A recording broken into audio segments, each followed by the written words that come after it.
इस बार मौका है दोस्तों, अभी जो है ना ये 1 महीना इसमें दिमाग खोल के बत्ती जला के यहाँ पे फोकस करके और इसमें ठोक के बोलो कि हमें जो पार्टी मत देखो, जो विधायक लगे चाहे जिस पार्टी का है, अगर वो संघर्षशील है, आपके लिए काम कर सकता है, संसद में लड़ सकता है, विधानसभा में आपकी आवाज उठा सकता है, पलायन रोक सकता है, लगता है कि इसमें क्वालिटी वाला बंदा है तो आप उसको वोट दो, चाहे ए टू। तो दोस्तों अभी एक इंटरव्यू देख रहा था, तो जन स्वराज पार्टी अभी अभी छोड़ा है। उनका कहना है कि ये 1 साल 2 साल में इनसे पलायन रुकने वाला है। ऐसा थोड़ी होता है कि आप इस बार छठ में आए और अगले साल आओगे तो जाने की जरूरत नहीं पड़ेगी। उस पे कहना चाहता हूँ कि भाई, हाँ, और वो कह रहे हैं कि 10 साल लगता है पलायन रोकने, कम से कम 2035 में जाके पलायन रुकेगा। कोई हलवा है 1 साल 2 साल में रुक जाएगा? मतलब इस बार छठ में आओ, अगले साल से जाने की जरूरत नहीं पड़ेगी, उनका कहना है।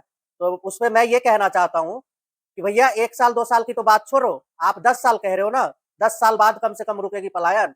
10 साल भी छोड़ दो, 35, मैं कह रहा हूँ 35 साल तो दिया है हमने ना गवर्नमेंट को।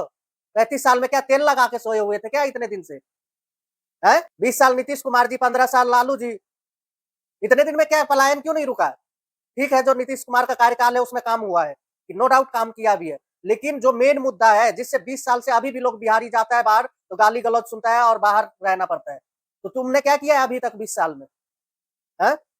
और जो बंदा बात उठा रहा है, कम से कम उसमें इतना तो कॉमन सेंस है कि उन्होंने बात उठाया है बिहारियों की, पलायन रोकना है, पलायन रोकना है। हो सकता है 1 साल 2 साल में ना रुके, 5 साल में तो रुकेगा, 50% तो पलायन रुकेगा, लेकिन बिहारियों को फिर भी समझ में नहीं आएगा, वोट नहीं देगा वो। जी अपने हमें तो जातिवाद पे करना है, हमें देना है सड़क छाप को वोट देना है।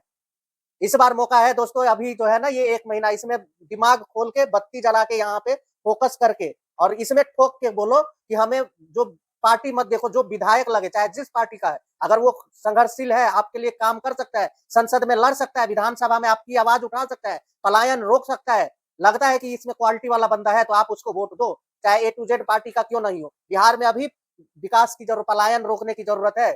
जिंदगी भर बहुत 35 साल कम नहीं होता है, 35 साल से गुलामी मानसिकता लेके ढो रहे हो, पार्टी देख देख के वोट दिए हो, तो इस गुलामी मानसिकता से बाहर निकलो और आप इस बार मौका है कि आप उस पार्टी को वोट दो, उस विधायक को वोट दो जो आपके लिए काम करेगा, जो आपके लिए लगे कि हाँ कर्मठ है। ये नहीं कि जाति के बात पर 2-4 चमचे उसके साथ आएंगे और आपको 500 का एक पत्ती, हरी पत्ती पकड़ा देगा, एक पौवा पकड़ा देगा और फिर उसमें बिक जाओगे, उसका झंडा उठा के चल दोगे। तो फिर उसके बाद सरकार को दोष मत देना अगर 5 साल बाद, नहीं तो वही लोग फिर खदेड़ेगा। इसलिए इस बार मौका है, इनको सबक सिखाओ इनको। इस बार उसको वोट दो जो पढ़ा लिखा है, लगता है काम करेगा, ठीक है।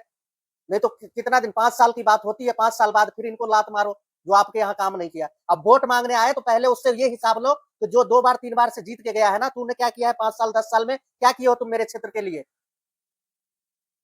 तुमने पलायन रोकने की बात कितनी बार विधानसभा में उठाई है, कितनी बार सरकार को क्रॉस क्वेश्चनिंग करी है? और इन लोगों की मानसिकता है पीएस, ये कह रहे हैं कि है नहीं तो 10 साल तुम्हें और भोगने दे। 45 साल 50 साल लोगे किसी स्टेट के विकास करने के लिए। 30 साल में चाइना ग्रोथ आज देख लो, वर्ल्ड का सुपर कंट्री है। 30 साल में पूरे देश का विकास हुआ है, मात्र 30 साल लिया था उसने काम करने के लिए। 30 साल पहले वो भी हमारी तरह था, लेकिन काम करने की जिसकी नीयत साफ रहेगी ना तो वो काम करके दिखाएगा। बाकी आप लोग क्या सोचते हैं दोस्तों, अपनी राय कमेंट बॉक्स में जरूर दे। तब वीडियो अच्छी लगी हो तो लाइक सब्सक्राइब कमेंट करें, शेयर ज्यादा से ज्यादा करें, ताकि इन जाहिलों को, कुछ लोगों को, कम से कम 2 लोगों को 4 लोगों को कुछ को तो समझ में आएगा इस बार हमें इलेक्शन में किसको वोट देना है। नहीं तो फिर जाते रहना लोहा पीटने के लिए, बाहर गाली गलौज सुनने के लिए। धन्यवाद।